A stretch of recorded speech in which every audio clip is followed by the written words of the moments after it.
Hello students, तो आज हम देखेंगे काउंटर्स के बारे में। लास्ट क्लास में हमने देखा था कि काउंटर क्या होता है, और हमने ये देखा था कि काउंटर में हमने अप काउंटर देखा था, है ना। अप काउंटर देखा था जो कि किस प्रकार का था, synchronous, sorry asynchronous. Asynchronous up counter देखा था हमने। ठीक है, तो आज हम देखेंगे down counter, asynchronous down counter के बारे में। देखिए, हम यदि डाउन काउंटर की बात करें तो डाउन काउंटर में क्या होगा, डाउन काउंटर और किस प्रकार का है, असिंक्रोनस।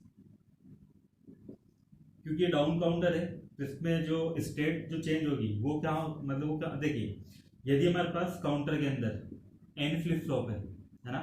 तो हमने देखा था इसमें टोटल नंबर ऑफ स्टेट्स कितनी होती है, 2 रेज़ टू पावर n।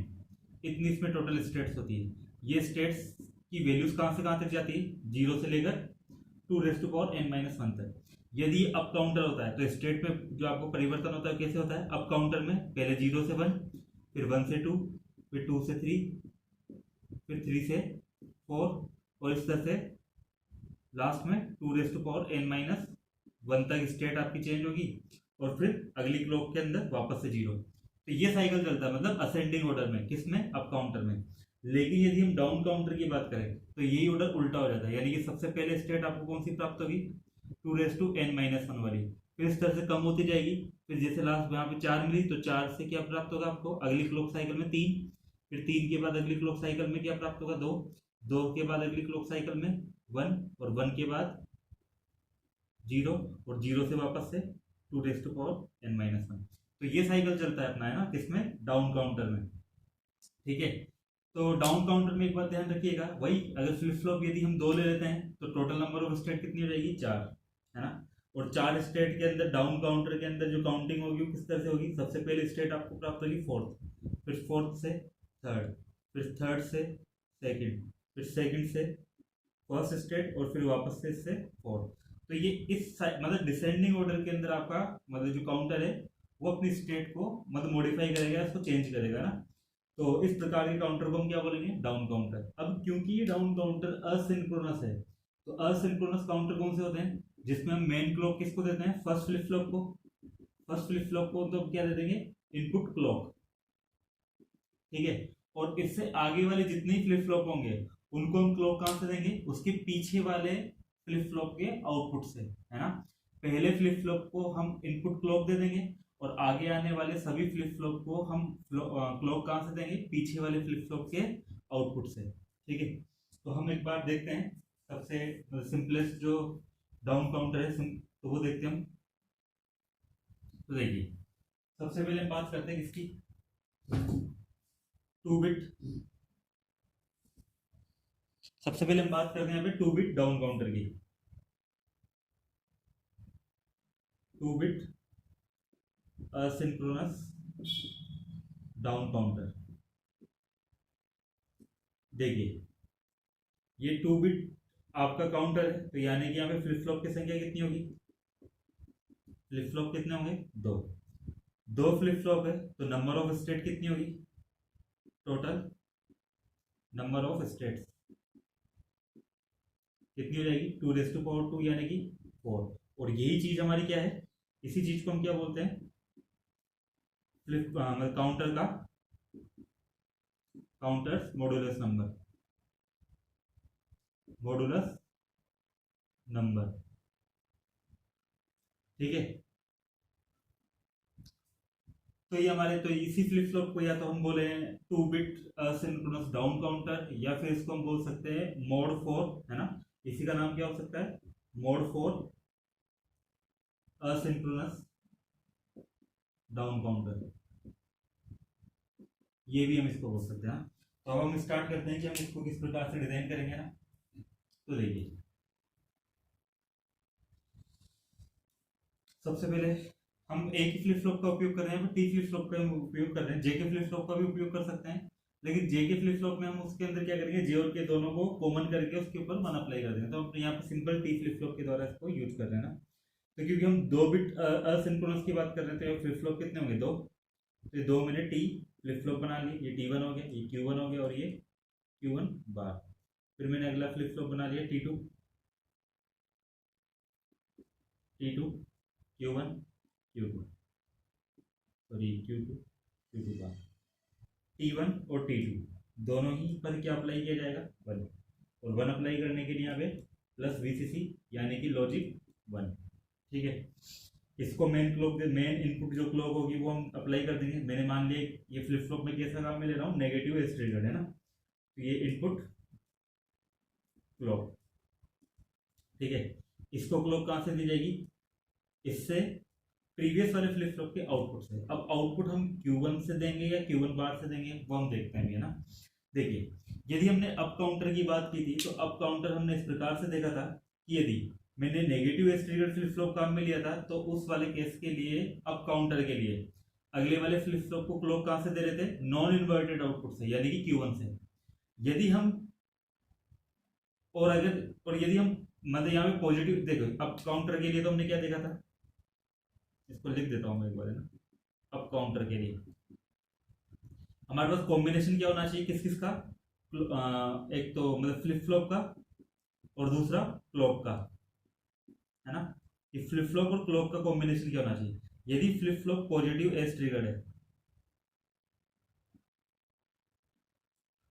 यदि flip flop positive edge triggered है तो पॉजिटिव एज ट्रिगर्ड के लिए हम यहाँ पर कहाँ से देंगे आउटपुट, Q बार से। Q बार का मतलब यानी Q1 बार या Q2 बार इस तरह से, यानी कि इन्वर्टेड आउटपुट से, इन्वर्टेड आउटपुट से हम क्या देते हैं, क्लॉक देते हैं अगले वाले फ्लिप फ्लॉप को। वहीं यदि ये नेगेटिव एज ट्रिगर्ड होता है,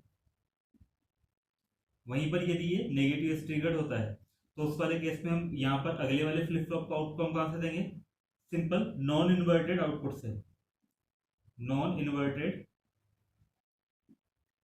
आउटपुट से, यानी कहाँ से, सिंपल Q1 से, आगे Q2 से, इस तरह से। वहीं यदि हम बात करें किसकी, डाउन काउंटर की, यदि हम क्या डिजाइन करना चाहते हैं, डाउन काउंटर, जो कि हमारा ये आज का लेक्चर है जिस पर, है ना, उसकी बात करें तो ये कॉम्बिनेशन कैसे होंगे, फ्लिप फ्लॉप और यहाँ पे क्लॉक। यदि फ्लिप फ्लॉप मैंने नेगेटिव एज ट्रिगर्ड लिए, है ना, नेगेटिव एज ट्रिगर्ड लिए, तो उस वाले केस के अंदर देखो नेगेटिव, यहाँ पर जब अपन अप काउंटर की बात करते हैं तो नेगेटिव एज ट्रिगर्ड के लिए हमें मतलब क्लॉक कहाँ से देते हैं, नॉन इन्वर्टेड आउटपुट से।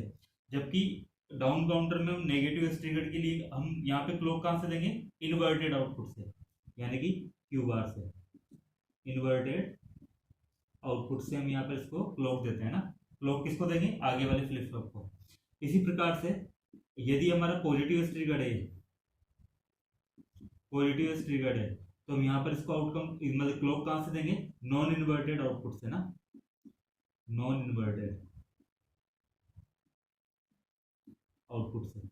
इस प्रकार से हम यहाँ पे डाउन काउंटर को डिजाइन करते हैं। तो देखिए यहाँ पर अभी मैंने क्लॉक कौन सी काम में लेगी, नेगेटिव एज ट्रिगर्ड, तो मैंने नेगेटिव एज ट्रिगर्ड अगर क्लॉक काम में ली है तो मैं फ्लिप फ्लॉप काम में लिया है तो मैं क्लॉक कहाँ से दूंगा, इन्वर्टेड आउटपुट से।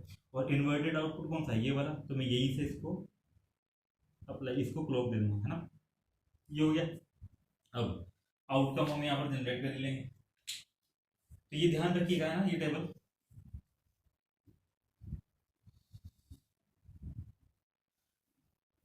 ठीक है।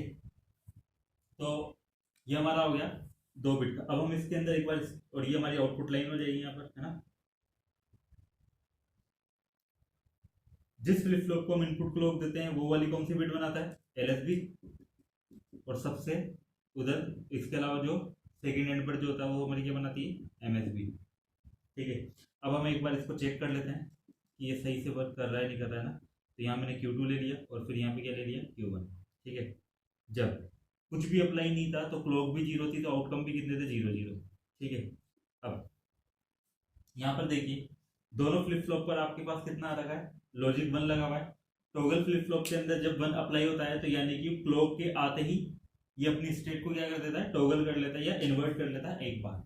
अब देखिए क्योंकि नेगेटिव एज क्लॉक है ना, मतलब negative edge triggered flip flop है, तो इनपुट क्लॉक की जैसे ही पहली नेगेटिव एज आएगी, इनपुट क्लॉक की जैसे ही पहली नेगेटिव एज आएगी तो फर्स्ट फ्लिप फ्लॉप को मिल जाएगी, वो फर्स्ट फ्लिप फ्लॉप को नेगेटिव एज मिल गई तो ये फ्लिप फ्लॉप अपनी स्टेट को इन्वर्ट कर लेगा, है ना। और इन्वर्ट करके कितना हो जाएगा, पहले 0 था तो इन्वर्ट करके कितना हो जाएगा, 1। ठीक है। अब आप यहाँ पर देखिए, अगर Q1 आपका 1 है तो Q1 बार कितना हो जाएगा, यहीं पर ही 0। Q1 बार कितना हो जाएगा 0, और Q1 बार 0 है तो इस सेकंड फ्लिप फ्लॉप की क्लॉक इनपुट जो है ना, इनपुट क्लॉक जो है उस पर भी कितना जाएगा 0। यानी कि यहाँ पर भी इसको क्या हो जाएगा, सेकंड फ्लिप, और सेकंड फ्लिप फ्लॉप कैसा है, negative edge triggered. Negative edge triggered है तो ये भी 0 का ही वेट कर रहा था। तो जैसे इसको 0 मिलेगा तो ये वाला फ्लिप फ्लॉप भी अपनी स्टेट को क्या कर लेगा, इन्वर्ट कर लेगा। तो अपनी फ्लिप फ्लॉप को इसने क्या कर लिया, इन्वर्ट। ठीक है। फिर वापस से जैसे ही इनपुट क्लॉक पर सेकंड क्लॉक आएगी, यानी कि सेकंड क्लॉक पल्स की क्या आएगी, नेगेटिव एज आएगी, तो वो किसको मिलेगी, पहले वाले फ्लिप फ्लॉप को। तो पहला वाला फ्लिप फ्लॉप अपनी स्टेट को क्या कर लेगा, इन्वर्ट कर लेगा। तो पहले से ये बनता तो अभी कितना हो जाएगा 0। जब ये 0 होगा तो Q1 बार कितना हो जाएगा 1। तो Q1 बार कितना हो गया यहाँ पे 1। Q1 बार 1 हो गया तो अगले फ्लिप फ्लॉप के क्लॉक पर कितना मिलेगा 1। लेकिन ये वाला फ्लिप फ्लॉप कैसा है, नेगेटिव एज ट्रिगर्ड, तो ये यहाँ पर एक्टिव नहीं होगा, क्योंकि ये तो एक्टिव तब होता है जब यहाँ पे 0 आता, जबकि यहाँ पर आया कितना है 1। तो ये वाला फ्लिप फ्लॉप इनएक्टिव रहेगा, यानी कि अपनी स्टेट में कोई परिवर्तन नहीं करेगा। तो पहले से इसकी स्टेट कितनी थी 1, तो 1 का 1 ही रहेगा। फिर अगली स्टेट आई, अगली जब क्लॉक साइकिल आएगी, इनपुट क्लॉक साइकिल जब आएगी तीसरी, है ना। इनपुट क्लॉक आने का मतलब क्या है, जब तीसरी साइकिल में नेगेटिव एज आएगी ना, तो जब वो नेगेटिव एज आएगी तो वो किसको मिलेगी, पहले वाले फ्लिप फ्लॉप को। पहले वाले फ्लिप फ्लॉप का टी इनपुट कितना है 1, दोनों का ही 1 है, तो ये तो हमेशा अपनी स्टेट चेंज करेगा। तो इसकी स्टेट 1 0 थी, तो ये स्टेट चेंज होकर कितनी हो जाएगी 1। फिर जब इसकी स्टेट 1 हो गई है, Q1 1 हो गया है, तो Q1 बार कितना हो जाएगा, इन्वर्टेड फॉर्म में 0। ये अगर 0 हो गया है तो सेकंड फ्लिप फ्लॉप को क्लॉक कितनी मिलेगी 0। ठीक है। और सेकंड फ्लिप फ्लॉप क्योंकि नेगेटिव एज ट्रिगर्ड है तो 0 मिलते ही अपनी भी स्टेट चेंज करेगा। तो इसकी स्टेट पहले से कितनी थी 1, तो ये खुद कितना हो जाएगा 0। फिर यहाँ पर क्या आएगी, चौथी क्लॉक साइकिल आएगी। तो फोर्थ क्लॉक साइकिल जब आएगी, तो जब फोर्थ इनपुट पर जब फोर्थ क्लॉक साइकिल आएगी तो वापस से पहला वाला फ्लिप फ्लॉप को मिलेगी वो, और पहले वाला फ्लिप फ्लॉप अपनी स्टेट को टॉगल करेगा। टॉगल करने का मतलब 1 से वापस से कितना हो जाएगा 0। जब ये स्टेट 0 हो गई तो हमारा आउटकम कितना हो जाएगा, यहाँ पे ये 0, तो Q1 बार कितना हो जाएगा 1। तो Q1 बार हमारा कितना हो जाएगा 1। जब ये 1 हो गया है तो ये 1 में कहां पर अप्लाई होगा, सेकंड वाले फ्लिप फ्लॉप के इनपुट पर या क्लॉक पर।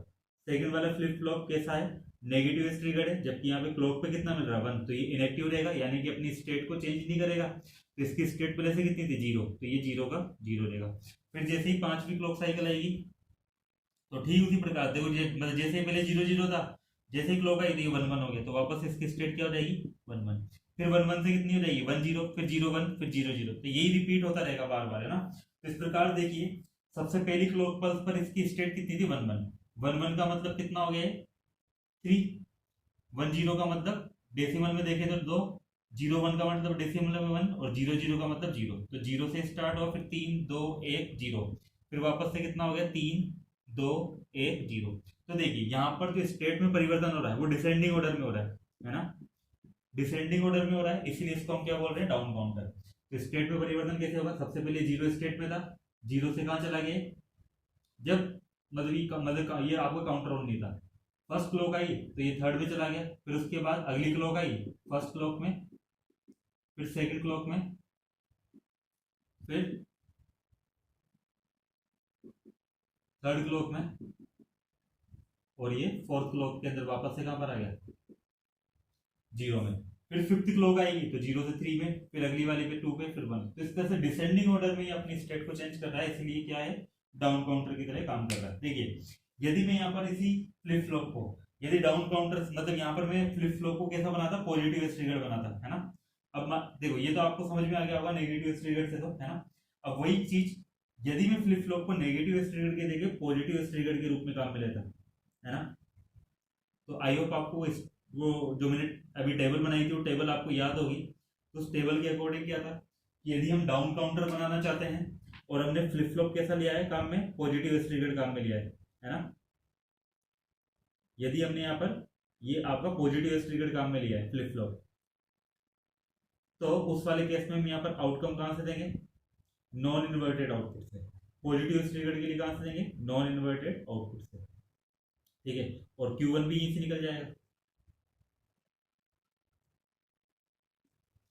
और तो ये चीज तो इस प्रकार से बस ये थोड़ा बहुत चेंजेस होगा ना। अब हम एक बार इसको वापस से चेक करते हैं। कि यहाँ पर ये पॉजिटिव ट्रिगर है, तो ये किस प्रकार से यहाँ पर ये स्टेट वापस से प्राप्त होगी या नहीं होगी ना। एक बार फिर से इसको चेक करते हैं। तो देखो मैंने यहाँ पे चेंजेस क्या किया है, मैंने फ्लिप फ्लॉप को कैसा बना दिया है, पॉजिटिव ट्रिगर फ्लिप फ्लॉप बना दिया है। और क्योंकि मुझे डाउन काउंटर बनाना था, तो यदि फ्लिप फ्लॉप पॉजिटिव ट्रिगर है तो आउट में अगली वाले फ्लिप फ्लॉप को क्लॉक कहां से दूंगा, नॉन इन्वर्टेड आउटपुट से। ठीक है, तो देखिए तो हमारी क्लॉक यहाँ पर देखिए, मान लेते जब क्लॉक जीरो थी यानी क्लॉक प्रेजेंट नहीं थी, तो ये भी आउटकम जीरो था, ये भी आउटकम जीरो था। जब पहली क्लॉक आई, अब यहाँ पर पहली क्लॉक आने का मतलब क्या है कि जब इनपुट क्लॉक साइकिल की जो पहली पल्स है उसमें जैसे ही पॉजिटिव एज आएगी, पॉजिटिव एज का मतलब जीरो से वन वाली एज, ये वाली एज, तो इस क्लॉक की जैसे ही मतलब फर्स्ट एज आएगी यानी कि फर्स्ट जीरो से वन एज आएगी यानी कि राइजिंग एज आएगी, तो उस वाले केस के अंदर ये वाला फ्लिप फ्लॉप क्या हो जाएगा, ट्रिगर हो जाएगा। और ट्रिगर होने का मतलब इसकी टॉगल इनपुट कितना है, वन, तो ये अपनी स्टेट को चेंज कर लेगा। स्टेट पहले से कितनी है, जीरो, तो जीरो से कितनी हो जाएगी, वन। Q1 कितना हो गया, वन, और Q1 को ही मैं अगले फ्लिप फ्लॉप के आउटकम पे लगा रहा हूँ, तो यहाँ पर भी कितना जाएगा, वन। और यहाँ पर क्योंकि वन गया है और ये फ्लिप फ्लॉप भी कैसा है, पॉजिटिव ट्रिगर है, तो यानी कि ये खुद फ्लिप फ्लॉप वन का ही वेट कर रहा था। तो जैसे ही यहाँ पे क्लॉक पे वन आएगा तो ये फ्लिप फ्लॉप भी अपनी स्टेट को टॉगल कर लेगा, तो पहले से जीरो था तो अब कितना हो जाएगा, वन। फिर जैसे ही सेकंड साइकिल आएगी तो इसका मतलब क्या होता है, तीन, है ना। तो जैसे ही अब अगली साइकिल आएगी, अगली साइकिल पे यानी कि वापस से अगली क्लॉक पल्स, जैसे ही अपनी क्लॉक पल्स चल रही है ना, ये अपनी इनपुट क्लॉक पल्स है।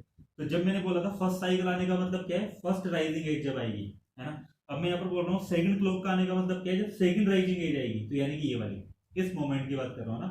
तो जैसे ये वाली एज आएगी तो ये वाला फ्लिप फ्लॉप फिर से क्या हो जाएगा, टॉगल, क्योंकि ये पॉजिटिव ट्रिगर्ड है और पॉजिटिव पल्स आपके पास आ गई है, तो ये अपनी स्टेट को फिर से चेंज करेगा। तो ये पहले से वन था तो वन का कितना हो जाएगा, जीरो। जब भी जीरो हो गया तो Q1 भी जीरो हो जाएगा, Q1 जीरो हो गया तो यहाँ पे कितना जाएगा, जीरो। लेकिन ये फ्लिप फ्लॉप के साइड पॉजिटिव ट्रिगर्ड है तो जीरो जाएगा, तो ये अपनी स्टेट को चेंज नहीं करेगा। जब ये अपनी स्टेट को चेंज नहीं करेगा तो जो पहले से स्टेट थी वो की वही रहेगी, वन की बनी। फिर अगली क्लॉक पल्स आएगी, तीसरी, तीसरी क्लॉक पल्स आने का मतलब क्या है, तीसरी राइजिंग एज जब आएगी, है ना। तो तीसरी राइजिंग एज जब आएगी तो ये वाला फ्लिप फ्लॉप अपनी स्टेट को क्या करेगा, वापस से टॉगल करेगा। ये वन से कितना, अच्छा, वन जीरो का मतलब कितना होता है, सेकेंड स्टेट, है ना। ये ये अपनी स्टेट को टॉगल कर लिया, जीरो से वन। अब देखिए जैसे ये आपका आउटकम वन हो गया तो यहां पर भी कितना जाएगा, वन। तो सेकंड फ्लिप फ्लॉप के क्लॉक पर भी कितना मिल गया, वन। तो ये पॉजिटिव ट्रिगर्ड है तो इस वन के मिलते ही अपनी स्टेट को वापस से चेंज करेगा तो वन से कितना हो जाएगा, जीरो। और इस वाली स्थिति के अंदर जीरो वन को क्या बोलते हैं अपन, वन। फिर जैसे फोर्थ क्लॉक आएगी, है ना, तो फोर्थ क्लॉक का आने का मतलब क्या है, ये वाली राइजिंग एज आएगी, है ना। तो जैसे ये वाली राइजिंग एज आएगी तो इस वाली, यानी कि मैं इसको बोलता हूँ फर्स्ट क्लॉक है ना, फर्स्ट सीएल के, ये सेकंड सीएल के, और ये थर्ड सीएल के, और ये फोर्थ सीएल के, है ना। तो जैसे फोर्थ क्लॉक आएगी तो उस वाली स्थिति में क्या होगा, ये वाली जो फर्स्ट फ्लिप फ्लॉप है वो अपनी स्थिति को टॉगल करेगा, तो वन से फिर से क्या हो जाएगा, जीरो। जब ही जीरो हो जाएगा तो Q1 जीरो हो गया, तो अगले फ्लिप फ्लॉप को क्लॉक भी कितनी मिलेगी, जीरो। लेकिन ये फ्लिप फ्लॉप कैसा है, पॉजिटिव ट्रिगर्ड है, तो जीरो पर तो अपनी स्थिति को चेंज नहीं करेगा, तो यानी कि स्थिति कैसी रहेगी, इसकी स्टेट कैसी रहेगी, वो की वही, यानी कि चेंज नहीं होगी, तो जीरो का जीरो। इसी प्रकार से जब पांचवी स्टेट आएगी, है ना, पांचवी स्टेट पे वापस से क्या हो जाएगा, वन वन, यानी कि थर्ड। तो इस प्रकार से वापस से देखिए, वापस से फिर से कैसे काम कर रहा है, डाउन काउंटर की तरह काम कर रहा है ना। और जीरो के बाद वापस से थ्री। तो इस प्रकार से हमारा 2 बिट असिंक्रोनस डाउन काउंटर है ना। असिंक्रोनस क्यों बोल रहे हैं, क्योंकि अगले वाले फ्लिप फ्लॉप को हम क्लॉक कहां से दे रहे हैं, पीछे वाले फ्लिप फ्लॉप के आउटकम से। अब पीछे वाले फ्लिप फ्लॉप से कौन से आउटकम से हम यहाँ पर देंगे, वो डिपेंड करता है कि हमने फ्लिप फ्लॉप कौन सा लिया है, पॉजिटिव ट्रिगर लिया है, नेगेटिव ट्रिगर लिया है।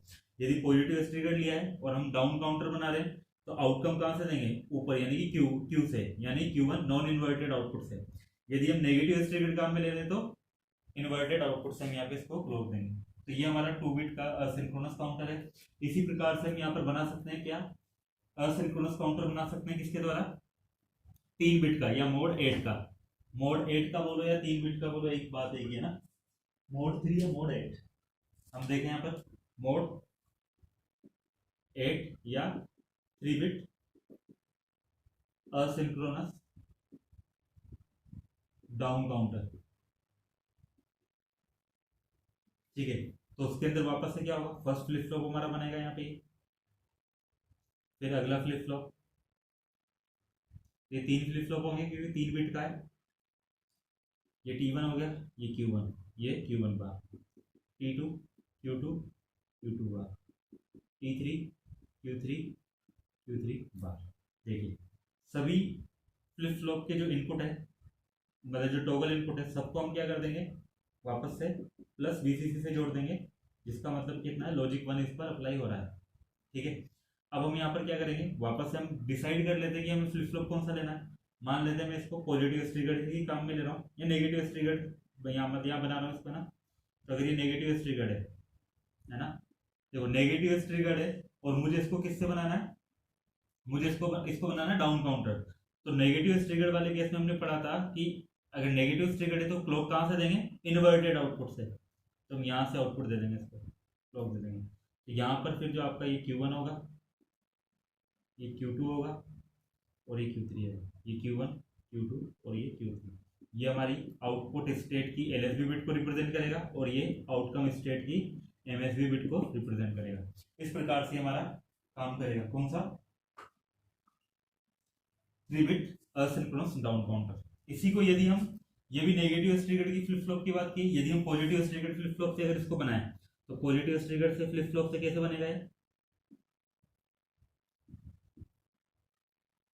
तो देखिए ये T1 T2 T3, Q1 Q1 बार, Q2 Q2 बार, Q3 Q3 बार। तो यहाँ से देखिए सभी इनपुट को हम कहाँ पर अप्लाई कर देंगे, प्लस VCC यानी कि लॉजिक 1 पर। ठीक है, और मैं किस प्रकार की क्लॉक यहाँ पर दे रहा हूँ, ये तो इनपुट क्लॉक रहेगी यहाँ पर इसको इनपुट क्लॉक दे दूंगा। और ये फ्लिप फ्लॉप सारे कैसे हैं, पॉजिटिव स्ट्रिगर्ड, यहाँ पर भी ये पॉजिटिव स्ट्रिगर्ड, यहाँ पर भी ये पॉजिटिव स्ट्रिगर्ड। तो पॉजिटिव स्ट्रिगर्ड फ्लिप फ्लॉप है और मुझे डाउन काउंटर बनाना है, तो मैं अगले फ्लिप फ्लॉप को जो क्लॉक दूंगा वो कहां से देंगे, नॉन इन्वर्टेड आउटपुट से, यानी कि यहीं से। तो ये जो हमारा Q1 है यहाँ से, ये जो Q2 है और ये जो Q3 है, ये हमें आउटकम स्टेट दे देगा। वापस से ये LSB बिट बनेगी और ये MSB बिट। और स्टेट इसमें किस तरह से चेंज होगी, सबसे पहले जो डाउन काउंटर है तो सबसे पहले 0 स्टेट रहेगी, 0 से आपको 7, 7 से 6, फर्स्ट क्लॉक में 0 से 7 फर्स्ट में है ना, सेकंड में, थर्ड क्लॉक में, फिफ्थ, फोर्थ क्लॉक में, फिर फिफ्थ क्लॉक में थर्ड हो जाएगी, फिर सिक्स क्लॉक में सेकंड स्टेट प्राप्त होगी आपको, फिर सेवंथ क्लॉक में फर्स्ट स्टेट, और फिर एट्थ क्लॉक में वापस से 0, और 0 से वापस से ये फिर। इस प्रकार से यहाँ पे इसका स्टेट डायग्राम बनेगा, लगातार इसमें स्टेट में परिवर्तन इस प्रकार से होता है। तो ये हमारा है synchronous asynchronous counter down counter है ना। इसकी ट्रुथ टेबल हम वापस से इसको उसी प्रकार से स्टडी कर सकते हैं कि जब हम क्लॉक फर्स्ट क्लॉक अप्लाई करेंगे तो उसके अकॉर्डिंग क्या यहाँ पे इनपुट चेंजेस होंगे, तो वो हम देख सकते हैं, आप अपने लेवल पर भी देख सकते हैं। तो ये जो चीज है ये हमारी क्या हो गई, असिंक्रोनस डाउन काउंटर हो गई। तो हमने यहाँ पर देखा किस प्रकार से हम असिंक्रोनस डाउन काउंटर को डिजाइन करते हैं। अब ये हमारा यहाँ पर असिंक्रोनस काउंटर कंप्लीट होता है। अब नेक्स्ट क्लास में हम देखेंगे सिंक्रोनस काउंटर। तो तब तक के लिए थैंक यू।